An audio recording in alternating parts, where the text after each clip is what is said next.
wants to do something. Okay. 당보라네 로종가양 마치 그게양 koptoresha. Gompachilo kap tawa kyam degenchire. Tadi jela kranso lomambo ke kalegya lojonche. Ngak de kalop chegona tangoni ta gemushoyaresha. Shamnola azara chigore tadi chigbaresta. This was the yearly gathering where there's a result, all the exams. The art school, the elementary school, monastery with the chanting, dancing exams, and finally the philosophical college, the 9 years. So I told them, you know, here you are, having studied so hard for so many years, and here is someone who never studied properly, whose Tibetan is very poor, and who spends most of his time running around away from the monastery here and there. So, but I said it's like, in the dance you have a clown, so here, this is what I represent. And then I told them, in the beginning, when you came very young, maybe your parents put you there, maybe you failed to come there, but you really didn't have a chance to think in depth. Now that you're a little bit grown up, that you really think what you want to do with your life. And that has to do with a sense of direction and sense of motivation. I mean, the direction is going to determine the nature of your journey. To travel, you need endeavor. And to have endeavor, you need to see the benefit of where you are going. Otherwise, why should you travel? So please think carefully, and so that in 5 years, you will feel some sort of accomplishment, have no regret. In 10 years, the same thing, and when you die, the same thing.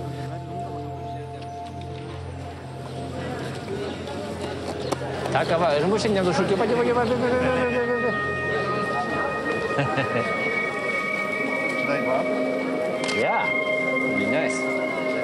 Where's Tewarizi? Hey, Tewarizi!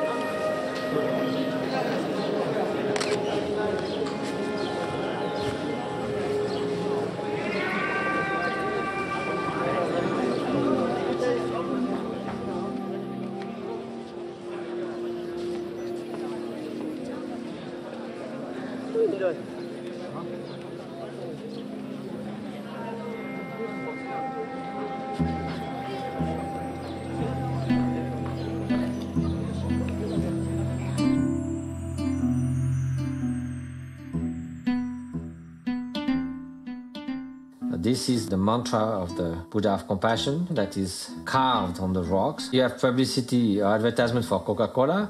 In Tibet, you have advertisement for compassion. So instead of seeing something, say, oh, I'm going to buy something, you think, oh, I'm going to develop compassion. So, you know, everything is sort of makes more sense in a way than this world of just, you know, always trying to get more, to consume more, to buy more. Here we're trying to somehow, even of course nobody is perfect.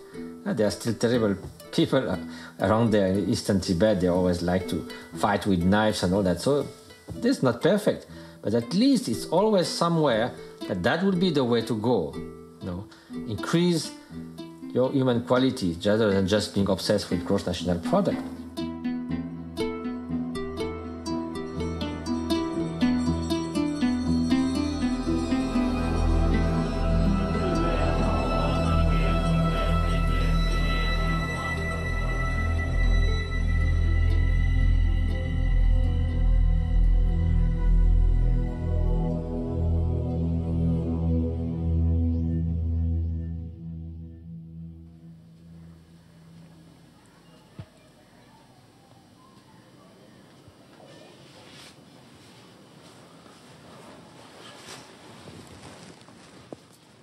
In 1966, I saw some documentaries made by our friend Arnaud Desjardins on all the great Tibetan teachers who had fled the Chinese invasion of Tibet.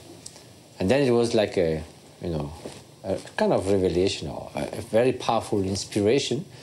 And I feel quite inspired to the idea of meeting a spiritual teacher. I was 20 and I decided to find myself a charter flight, and I reached Delhi, and I hardly spoke any English.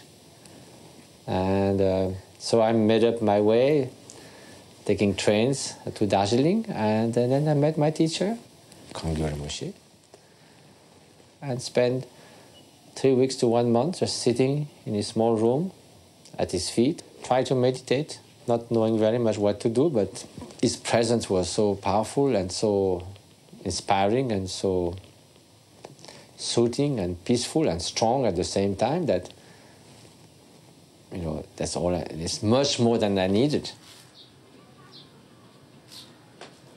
I wanted to be a doctor. One thing my father sort of influenced me. So finally, I went back to France. I did biology.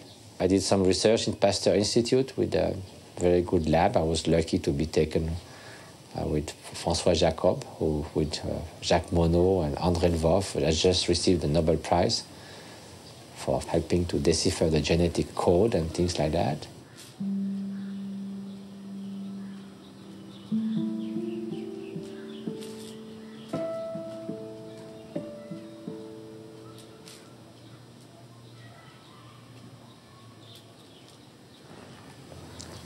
For me, what I did afterwards was even more interesting. To live with my teacher, and then after my teacher, Kanjuro Moshe, passed away, then Dilko Khyentse Rinpoche came and gave teachings to all the disciples of Kanjuro Moshe and took them in his hands. When I finished my PhD, I kind of smoothly told everyone that over the years it had become very clear. That's where I wanted to live, near my teacher. Yes, that was the right time and the right thing to do.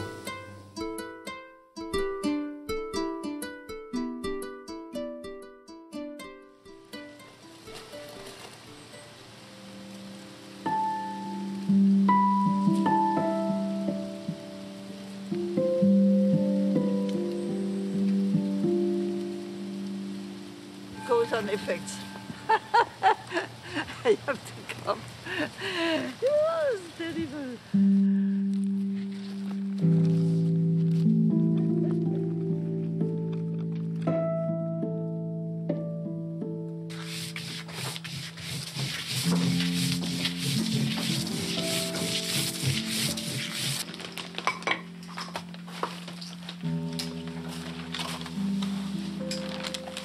Le père de mes enfants était extrêmement intelligent et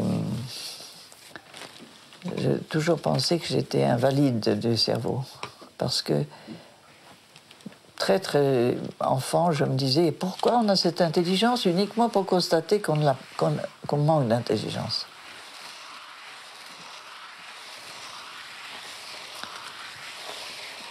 Donc on n'est pas venu par la même enfance. Donc, quand on s'est rencontrés, j'avais besoin de cette intelligence-là pour comprendre qu'il n'y avait rien à comprendre.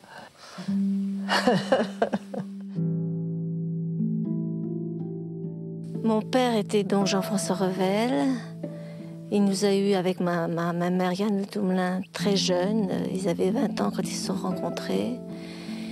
Et c'était donc un écrivain, philosophe, journaliste, surtout un philosophe. Pour moi, ça a été quelqu'un d'assez inaccessible et en même temps beaucoup de tendresse. Parce que je le voyais, à une époque, je le voyais plus souvent à la télévision que dans ma vie de tous les ordinaire. Mais ça a toujours été un pilier. Ça a toujours été quelqu'un de solide.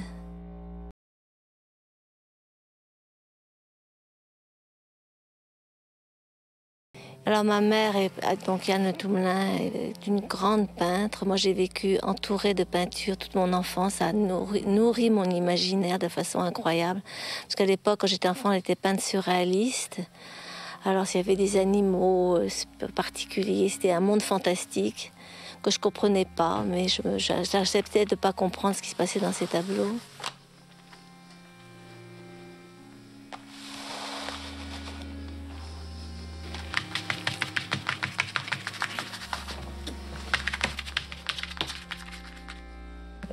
Comme bébé, ils étaient tellement différents. Matthieu avait l'air de reconnaître les choses. Elle était étonnée partout, ahurie partout. Donc elle a eu beaucoup de souffrance. La vie lui a tapé dessus. Hein.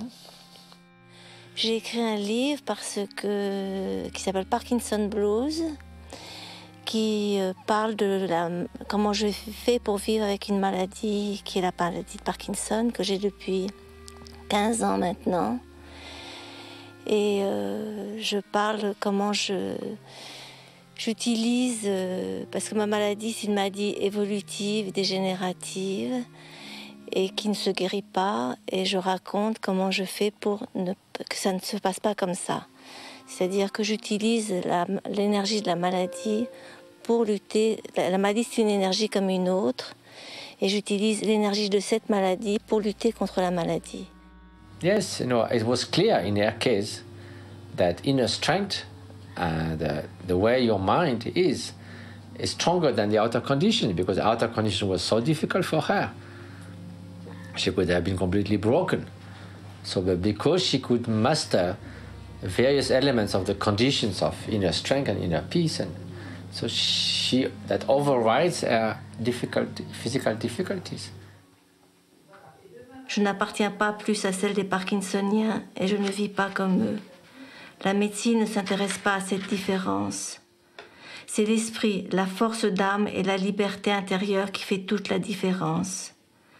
Ici, tu sais, on ne rate jamais rien, dit Ève à l'un de ses enfants en difficulté dont elle s'est occupée toute sa vie, puisqu'il existe un lieu où rien n'est jamais raté. Ce lieu, c'est notre véritable nature, la pépite d'or qui est en chacun de nous, même si nous avons oublié sa présence, comme le mendiant qui, à la fois pauvre et riche, ignore le trésor enfoui sous sa cabane.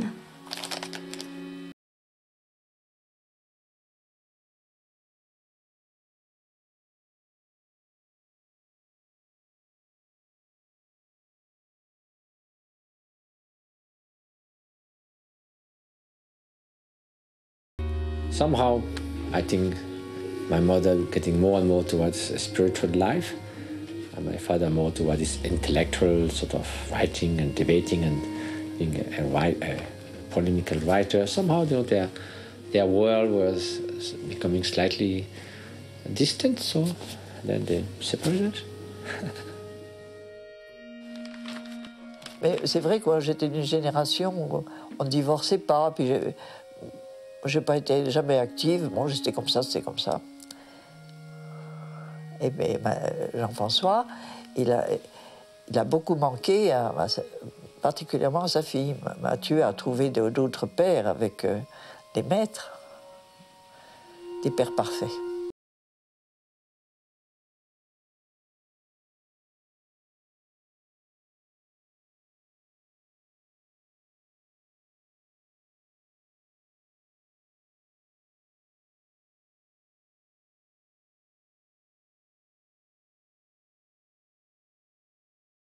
C'est pas un personnage, il n'a jamais voulu être sur un piédestal, c'est pas quelqu'un qui est loin. Il est il n'a pas changé, si vous voulez. Parce qu'il est fameux, il n'aime pas tellement être fameux, hein, c'est pas du tout. C'est pour ça que Matthieu, pour moi, c'est un camarade, il n'a pas changé du tout. Déjà tout petit, à 16 ans ou 17 ans, il y avait Kalo Rinpoche qui venait en France. Kalo Rinpoche, un grand maître Kagyupa. Et Rinpoche avait dit, il venait d'arriver à Paris, on ne le connaissait pas encore, mais Matthieu avait dit, on va mettre un trône dans le salon, il n'avait pas un grand appartement, un petit appartement. On va mettre un grand salon et on dit que quand on met un trône, et il ne connaissait pas encore le Dharma beaucoup, hein. On dit quand on met un trône, il y a toujours quelqu'un qui vient s'asseoir dessus. Et effectivement, Kalo Rinpoche était l'invité après. Et il est venu tout seul, pratiquement, dans ce salon. Donc il avait déjà des inclinations pour le Dharma et il a compris tout de suite le sens profond, quoi. Donc ça coïncidait avec ce moment où tout était possible et tout était vivant, tout était fertile. Alors il y avait deux côtés. En plus, avec le bouddhisme, on avait cette inspiration de découvrir quelque chose de totalement nouveau, totalement inconnu, mais avec un grand espoir. Et j'ai rencontré Kanjo Rinpoche, j'ai eu l'impression ou la certitude même d'arriver dans ma famille. Matthieu était tout le temps avec Diego Khyentse Rinpoché. Donc chaque fois qu'on voyait Diego Khyentse Rinpoché, on voyait Matthieu. Et on voyait qu'il était complètement comme dans une bulle de bonheur. Avec Diego Khyentse Rinpoché, Matthieu était toujours là, toujours omniprésent et toujours au service, toujours souriant.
So this is the translation of the life of Shabka, and he was a wonderful wandering yogi across the 18th and 19th century. He was born in Amdo and traveled all over the place. He did retreats in the island in the middle of Lake Kokonor. Then he went all the way western Tibet, 3,000 kilometers on foot, on Mount Kailash, where he spent many years in retreat in a cave. It was almost underground. Then he traveled to Nepal, and though he was a wandering yogi, but people had so much devotion and respect for him that they offered a lot of gold. So when he came here, he offered everything to gild the top of Bodhnath Stupa. All the gold on top is offered by Shabka in the 1820 or something. And so there was a great joy to translate this very, very inspiring life story. A lot of songs and teachings, and he teaches to animals, to wild hearts, to birds, and it's a great story. And so since I have only that to do, it took me about 10 years, and I did a lot of research also with some friends who were helping to research the places, the books he mentioned, the texts he mentioned, the teachers he meets. So there's about 1,000 footnotes. So it was a great work. But this kind of work, it's not very, it doesn't go much anywhere. They printed 1,000 copies in America. Now we reprinted that in India. Then when I submitted to a French publisher, they say they didn't even look at the book the first day. They just said no. So many publishers refused simply on the volume. And I heard on that day in the news that someone was given $500,000 advance for his memories as being a helicopter pilot in Vietnam. So I felt very strange. I thought, here is one of the classics, most inspiring of the whole Tibetan literature. And people don't want even to look at it. They just say, oh, it's too heavy. Okay. They put Chutamba in that.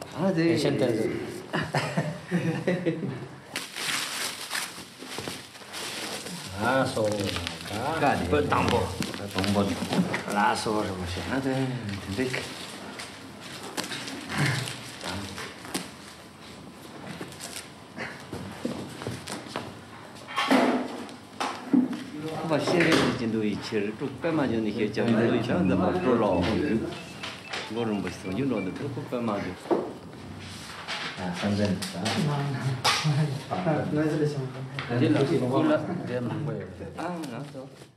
Khyentse Rinpoche passed away in 1991, and I decided to fulfill some of Khyentse Rinpoche's wishes and vision, like publishing first his collected writings. So we put together 25 volumes of his writings, on the computer. I first put them together, print them. And he had so many other wishes and for the Dharma, for the beings.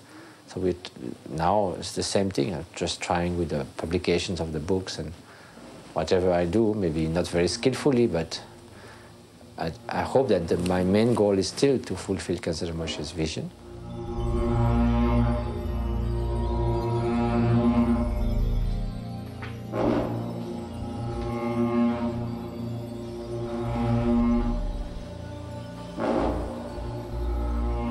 He's good at many things, Matthieu. As you know that he's a good photographer. And also maybe he's also making the books in the computer. We have some special settings so that it'll become in traditional style. So we always have to wait for Matthieu to do that because I think he's the only one who knows how to set that thing. Also, he knows about all these precious pills and all the relics we have in the Khyentse Rinpoche's box. He remembers because he's always been, dealing with these things when Khyentse Rinpoche is alive. Because I was quite young when Rinpoche was alive. Rinpoche died when I was 25 years old. So many things that I couldn't remember, kind of oral teachings or stories even, like many of the Tibetan masters and great masters, sort of history that he knows. Ajahn Rinpoche, he's the Dharma heir and the grandson of Khyentse Rinpoche. And since he's 5 years old, he used to sleep in Khyentse Rinpoche's court.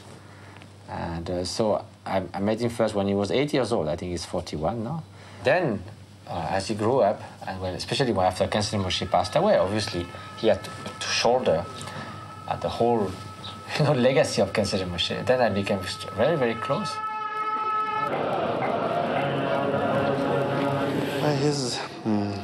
It's like my brother, I think with Khyentse Rinpoche, we're always together there. And sometimes we go for teaching tours and Matthieu translate for me. But just because I'm kind of Rinpoche, I have to say and he translate, but actually we're the same. So he knows what I'm saying and I know how he's going to translate. But because of different position, I'm supposed to be speaking and he's translating. But so we work together very well. And as a very good friend, we always, everything, when we travel together, we're a very good friend, yeah.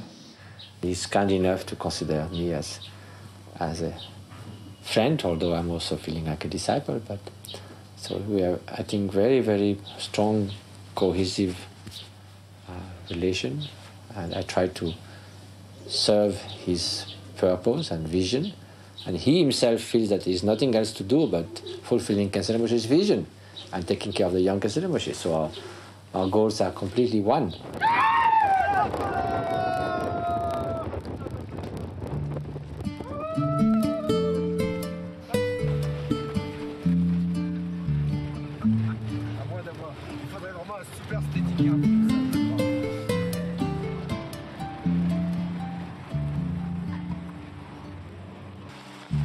So here we are crossing a 5,000-meter high mountain pass that leads from Sechen to Derge.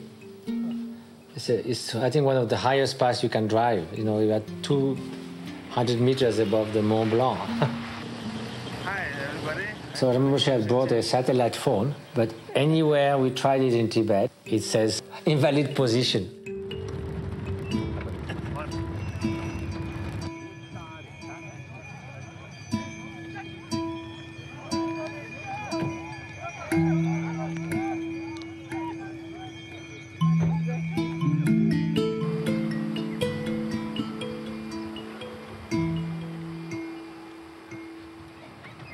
And we spend more than $1 million a year that we bring in Tibet, Nepal, India.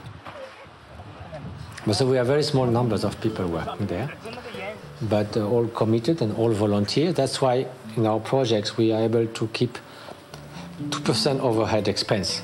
So it's very little for an NGO, and everyone works with heart and on a volunteer basis.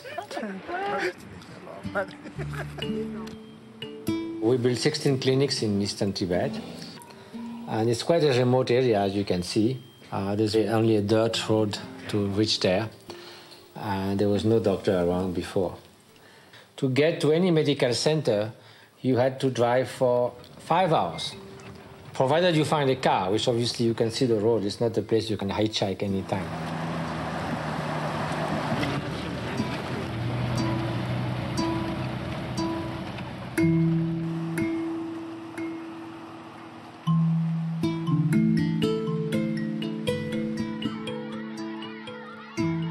Most of our schools, we have about more than 1,000 children, which school in which we built. You will see it's quite not the way we study in our schools. The whole idea is that when the teacher comes, the more you shout, the better you are as a student. And instead of keeping quiet, they shout double.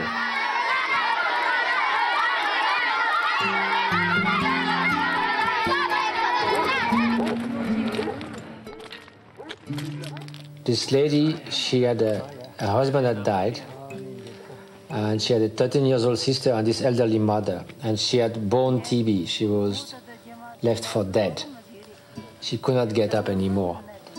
And so we put her on TB medicine, and I can show you a photograph a year later where she's beaming. It's a complete difference. And just that one instance, for me, justifies all what we do.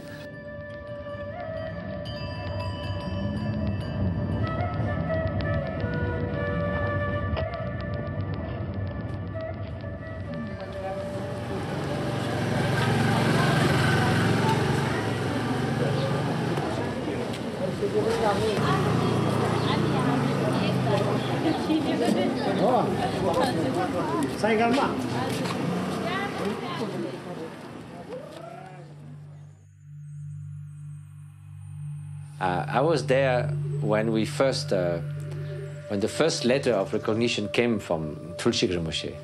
Rinpoche opened the seal letter, and there was a poem with some names in Sanskrit for the father and the mother's name. They were not put in Tibetan, but in Sanskrit, written in Tibetan. So we had to look in the Sanskrit dictionary to see what those words meant in Tibetan. So we found those words, and then we tried to figure out who around would be named like that, and we have a son born in the nest, in the year of the one who stays in the nest as the bird, and in the northeast direction from the monastery. So finally we did found Nyingma Rinpoche's parents' name fitted, and his year of birth and the place fitted. The Dalai Lama spent a week in retreat and also confirmed that it was the right recognition.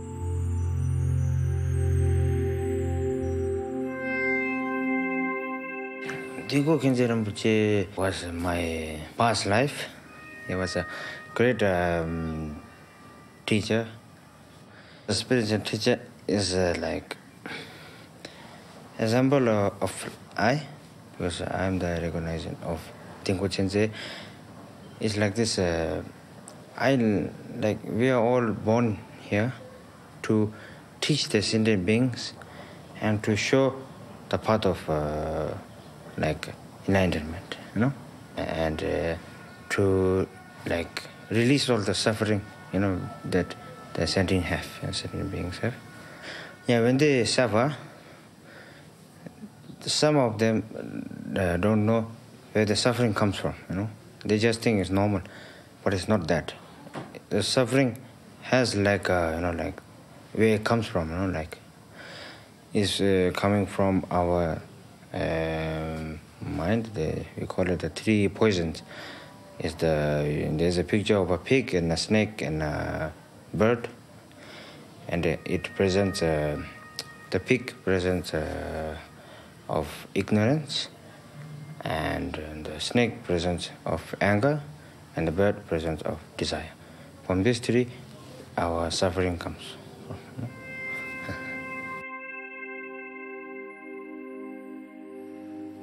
So when he was very young, it was powerfully moving. The whole day I was in a complete state of exaltation.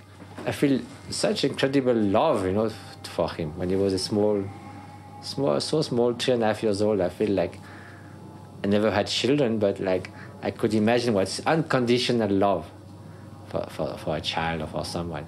I would be really anything, give my life.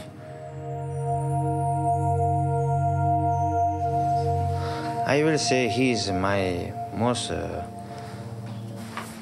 like some people have like people that to talk with, like some student need to talk with the teacher about the personal stuff, how they have to like grow up. Sometimes they, because mostly all the kids are quite naughty in the young age, they have to change that. They have to talk to a teacher, then he gives some advice and don't do that, do that, He's like that for me. I will tell someone like that. He's like my right hand, where I talk my personal stuff and how to deal with things. I say that.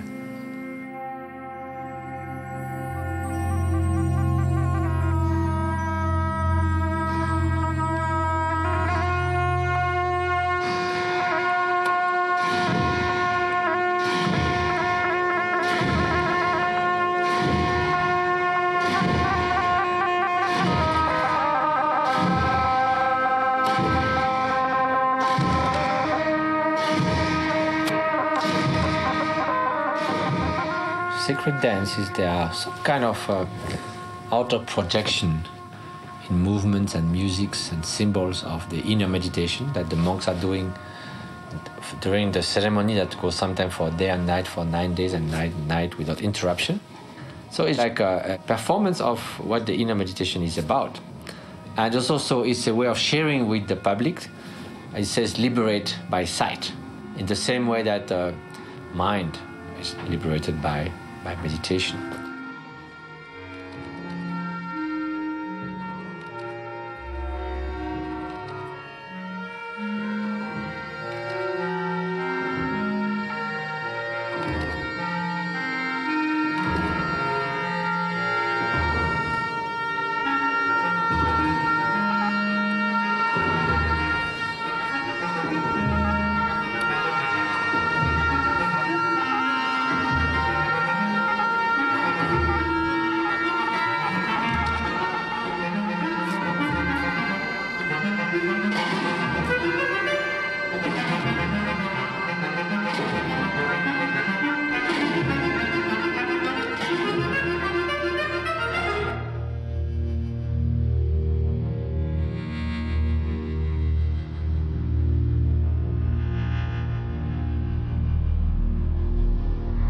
I did 7 months of retreat in the mountains in Nepal, solitary retreat, which is a kind of fun for the photographer, because it's something that no photographer, including myself, can do, is to sit for 1 year to wait for the light.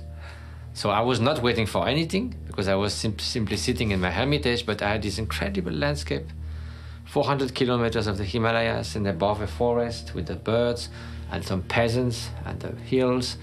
And so every week, over a year, there will be a magic moment, magic light, something, a bird coming. So I was not there to photograph, but when it was there, I just take a photo, then put back the camera in the cupboard, forget about it the rest of the time. But in the end, it sort of made an album, which is the eye of wonder in front of the beauty of the most serene and peaceful and extremely inspiring sort of landscape and surrounding that surrounds the life of a hermit. It somehow reflects something of the nature of meditation.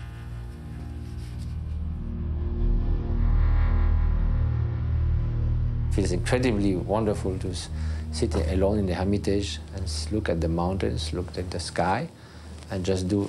When you wake up at 4 in the morning, or the whole day is going just to be meditation and practice, and nothing is going to become as a disturbance. And not only that, there is not only 1 day, there is a week, there is a month, perhaps there is a year, and to see that ahead is like coming to a golden island. You've been given a field to cultivate or something incredible. So it's like you are going to fill your hands with this treasure, and then you feel suddenly, this is life.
Do you think it is better to go into the distress mode first and then in the compassion, or you want to go straight in the compassion? If you need the compassion, I can go straight, yes. But we need... Okay, we start in several seconds with the first anatomical scan.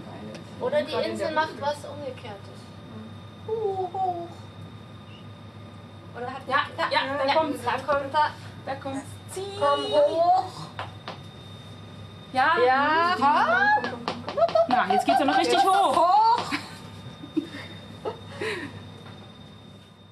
So what we do is, this is for example a brain, a structural brain for Matthieu, and this is reflecting the oxygen in the blood while he is doing things. So we are interested in emotion areas. So for example, what you see here, this is the insula. The insula is extremely activated while he is in his favorite state of compassion. This is this kind of unconditional love towards every being without any imagery, the purest state of compassion. And you see here you have a very strong insular activity here, which is an area which records positive and negative emotion.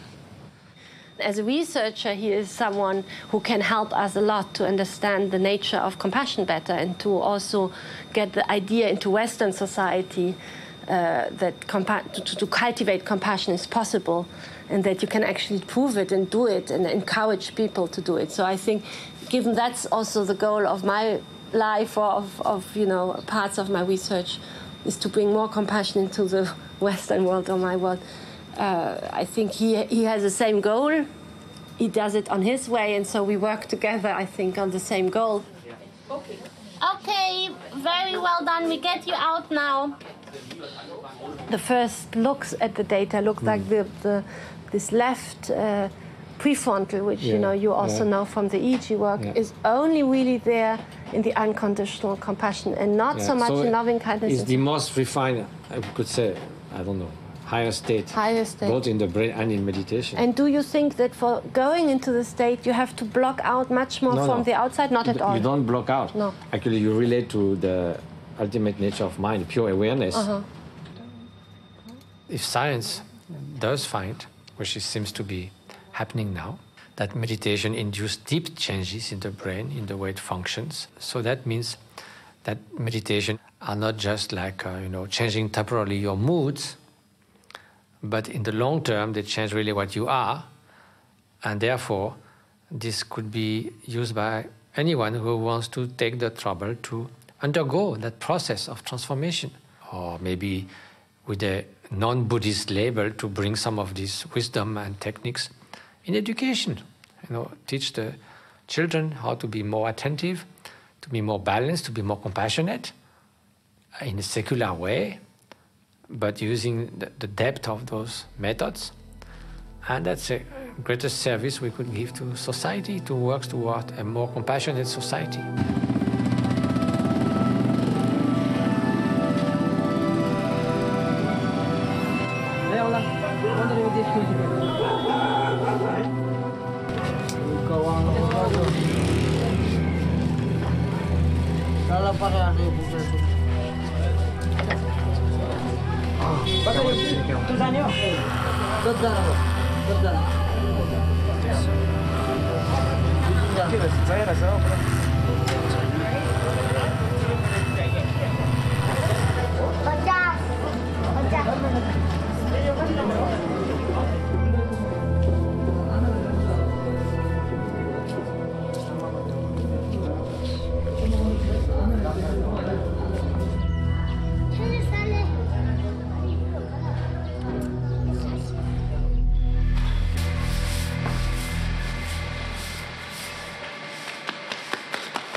This was a wish of Kensei Rinpoche to have a clinic near the monastery.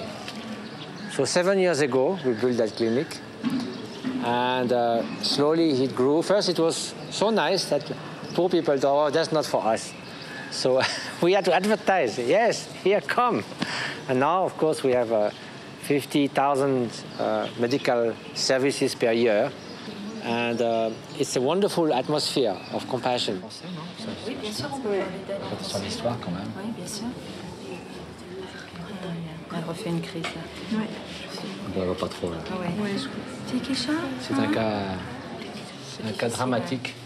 C'est une femme qui a été enterrée vivante alors qu'elle était, elle avait 8 mois. Alors she was buried alive. She was 8 months pregnant, and there was some feud in the village, and she was buried alive to be killed. And when she was about to cover the head of the village came, took her out, and said, "Run right away to Kathmandu. After that, I cannot guarantee your life." So we have been here for quite some time because she's obviously so traumatized. So she has some kind of mental disturbances, but we really try to help her a lot. It's absolutely an unbelievable case.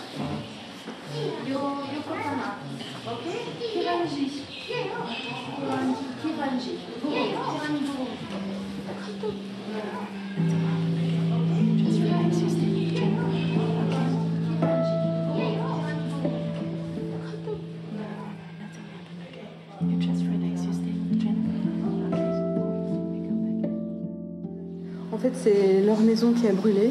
Ah. Et lui, il avait peur, il s'est caché dans l'armoire. Ah bon. Donc, il a mis les mains devant le visage, donc il a protégé son visage. Mais dans une école? You like to go to school? Yes? Nepali school? English school? No? Nepali school.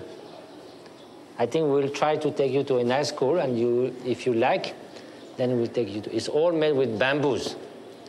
And there are 1,500 children. So you like to go to see, if you like the school? Yes? Yes?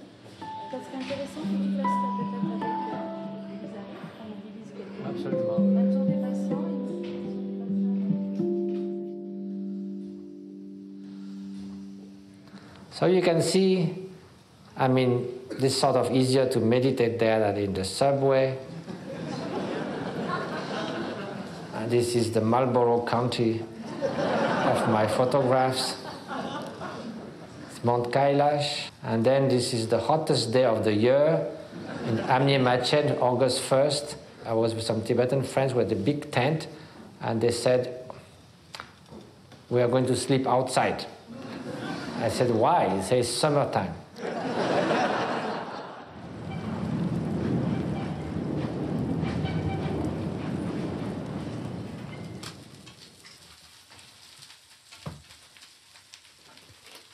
Ik heb Matthieu voor het eerst ontmoet in 77, 78. Dat was in Derdun. Ik was een tijdje de vertaalster voor Dingo Khyentse. Als ik dan aan het vertalen was, dan zei hij af en toe... "Oh, je hebt dat en dat nog vergeten. Je bent dat en dat nog vergeten." En toen dacht ik, nou ja, whatever. Weet je wel, neem jij het maar over. Ik bedoel, hij is gewoon zoveel beter als ik.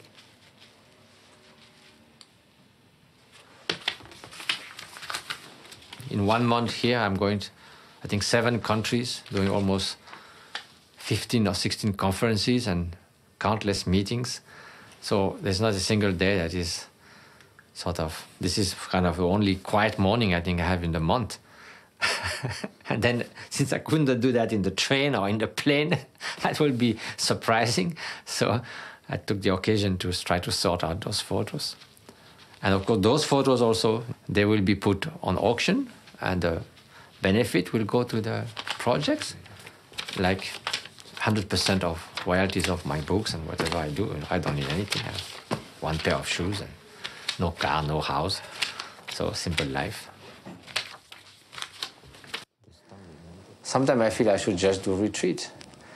I asked His Holiness Dalai Lama, he said, "But try to share your time, 6-month retreat, 6 months engage in activities." So far, it's hard to find the 6 months for retreat, but I'm really trying. Okay, stop, no, don't go so much, too much. Kensei Rinpoche used to say, if you think that you are going to finally complete some of those works, forget it. The only way to complete them is to drop them. Because there's no other way. Till your last breath, there'll be something to do.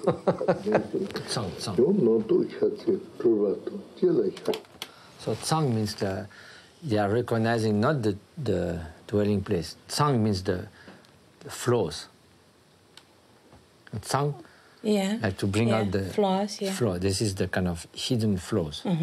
So they are. Ja, Matthieu is gewoon zo ongelooflijk toegewijd aan zijn meesters. Hij wil gewoon het werk van zijn meester voortzetten. En dus alle plannen en dingen die Dingo Khyentse had gepland. En al financieel is dus eigenlijk Matthieu degene die dat allemaal verzorgt. En daarom spendeert hij eigenlijk bijna zijn hele leven met het rondreizen over de wereld voor fundraising. Om al die dingen dus te sponsoren. Why at all should we train our mind? Some people argue that the way the mind works and the brain works is that there's absolutely no need to do any training further other than the experience that we acquire since we are born. It is quite clear that no matter how important the outer conditions are, it is the mind that is the final witness.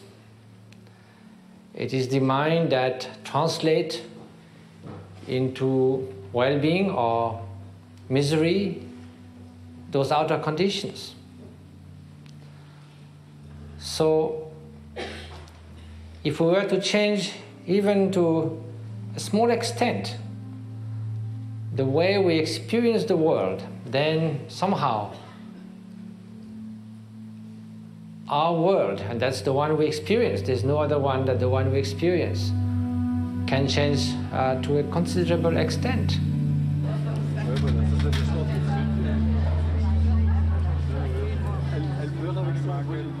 Of course, you need training. More there than anywhere else. It's sort of easy to train your fingers. It's a little bit more difficult to train your mind. So actually you need to spend much more energy because it's much more subtle and the mind is much more wild than your fingers. The fingers are just waiting to be trained. They are not wild in themselves. Mind is completely wild on its own. No, fingers don't kill people just because they are wild. But the mind does that. So the mind should be trained first.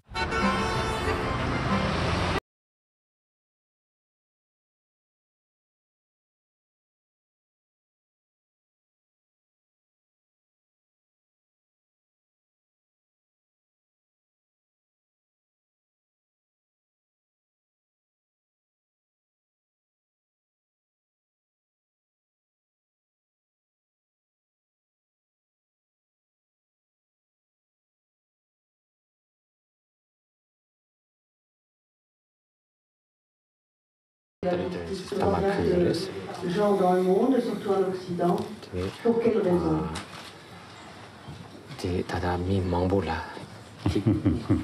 Most important factor is, I think, peace of mind. I really feel. Peace of mind, I think, very, very positive factor for immune system. Inner sort of these strength, something very fresh. So some germs or something happen, I think immediately, repair.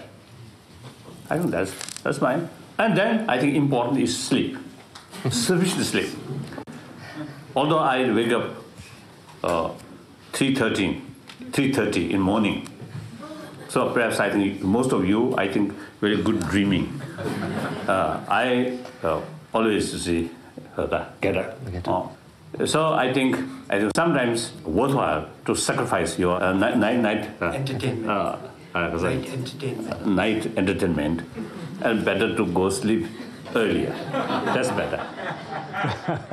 In 1989, just before His Holiness received the Nobel Peace Prize, he was in Paris, and then he came to Dordogne, the first big teaching he gave in France to 6,000 to 10,000 people some days. And again, they were planned to have his regular translator from Tibetan to English, then English to French. But the day before, I came to visit the huge tent, and then I was there. They said, who's translating tomorrow? And he said, well, English, but he doesn't speak French. So you translate. So all of a sudden, I had first experience with 10,000 people not being prepared at all.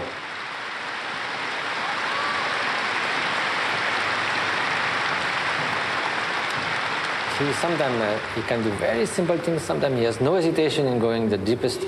Somehow he feels that he feels to explain some points, and it can be very, very complex.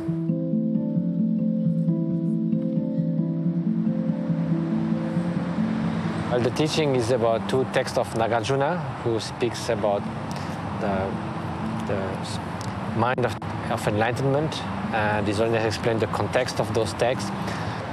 You have to develop analyze and understand the selflessness of all phenomena, including personal self.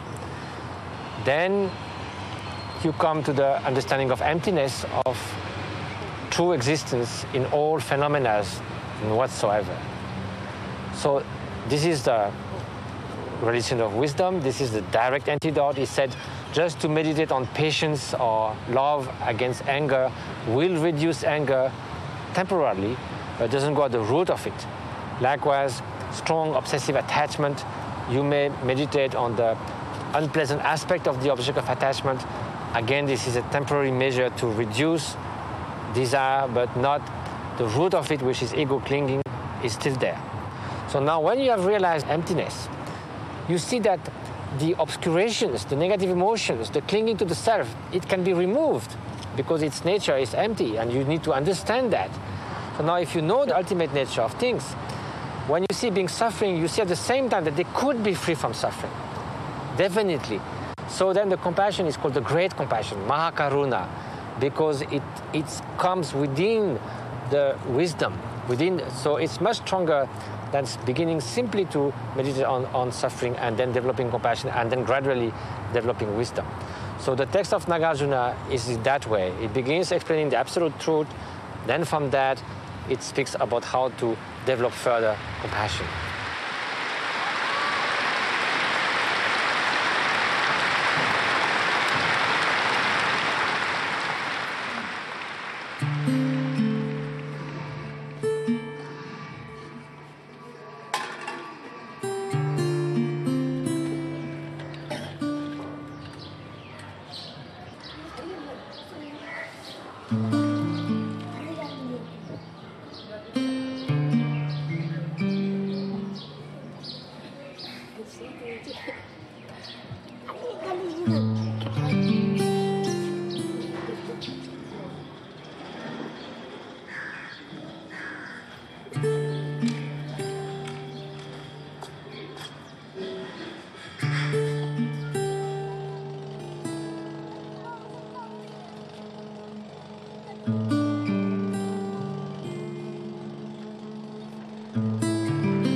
So we are going to visit, I call it the bamboo school, but it has another name.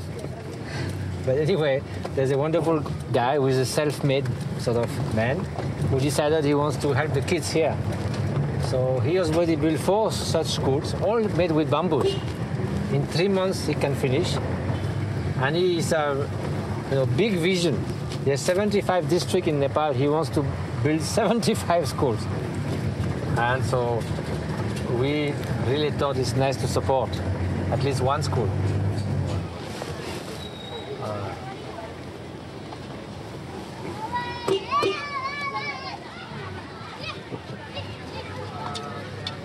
It's like a Disneyland. Yeah. Yes. Hey. Uttam.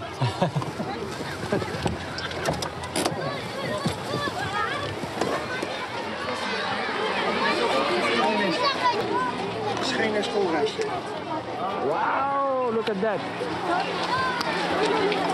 He was very badly burned, his house burned. and his parents live very, very far. So maybe we thought we put him here. But he will have to stay full boarding. So can you ask him if he likes to stay? Yeah, I'll ask. Ask him. Come out to go. Huh?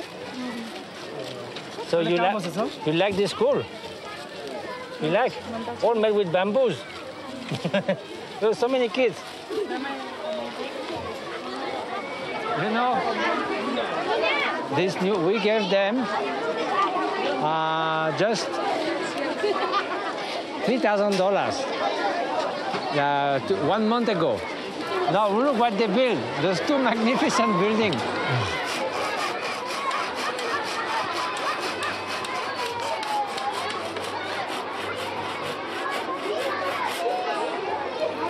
You ready?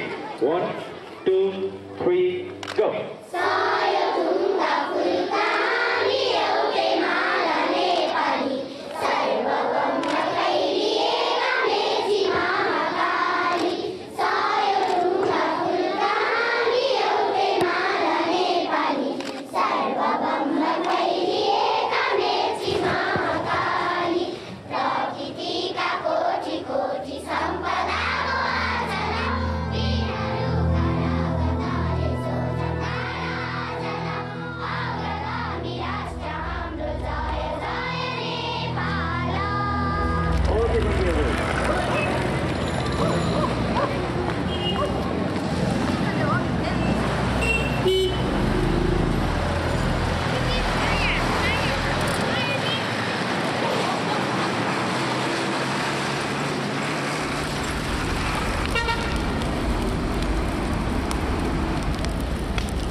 Yes, so my whole childhood and then teenage was filled with I lived in those paintings. It's like my world to be with their paintings. With me? No. I would have never thought. Sitting on a kind of, I don't know.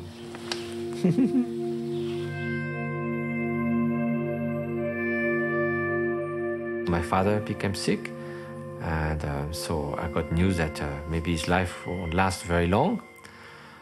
So, I taught myself and also checked with my teachers, and it's I think very important and wonderful to accompany him as he was sort of dying. And the last very few days I spent day and night near him, and it's like trying to repay a little bit the debt of gratitude I have for him as giving me this life. Well, I didn't see my father so often. I mean, because I'm mostly 35 years now in the Himalayas. But in the beginning, of course, he was quite sad that I left a scientific career. Then he came to see me, and he found that I have a life that is fulfilling for me. So at least he felt good that I'm not just lost somewhere, smoking something here and there and being completely a mess in my life. But I was very much appreciating and enjoying what I was doing.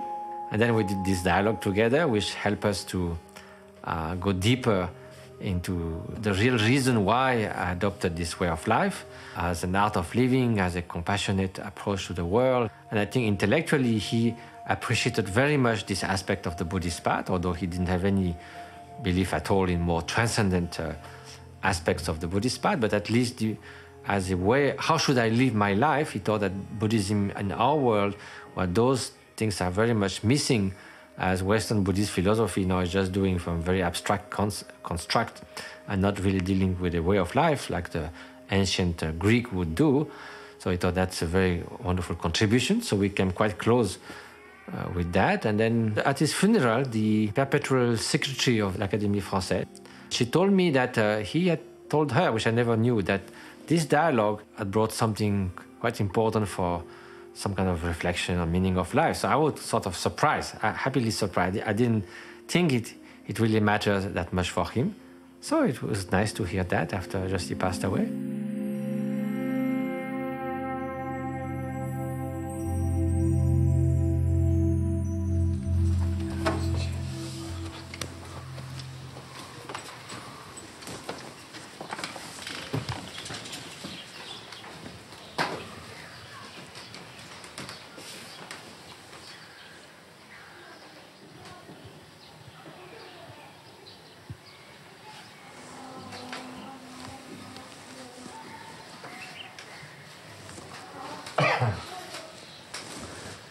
So Kensei Moshe used to sleep here at night, and he would wake up very early, I don't know, sometime 4 o'clock like that, 3:30,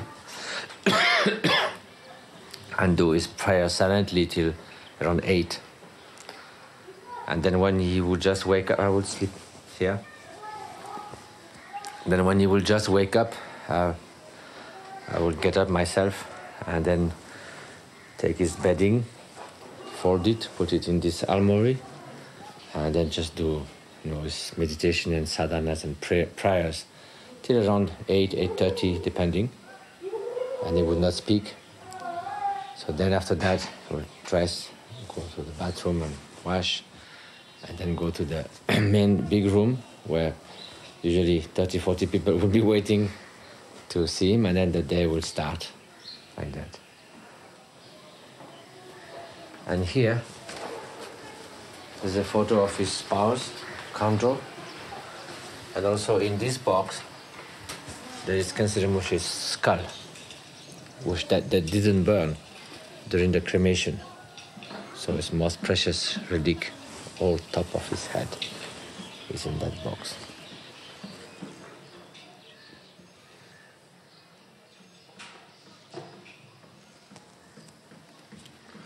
And then here, there's, people, almori is really full of clothes, ties and coats and shoes.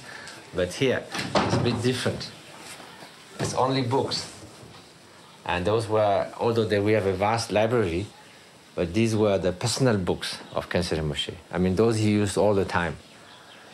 The other side is same. It's only books. Once he wrote a poem. He was doing retreat and he was silent. And then we were in Bhutan near the border of India, and he said, because I got a postcard from my mother of somebody in France with a nice, landscape and castle. So he was not speaking, but he wrote, "Looking at the beautiful landscape of France and remembering it, now here you are, eating potatoes and being the sort of servant of other people. What a terrible karma," something like that. Oh, no, but it didn't say what a terrible karma it is. This is the work of karma.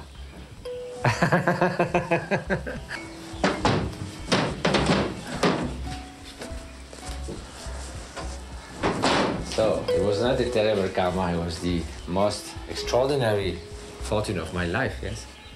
So, in that sense, I could have done much better many things. Practice more, do more, having more endeavor. But I have no regret for the course of my life, because even I'm still messy. But that, having met those great teachers, that definitely happened.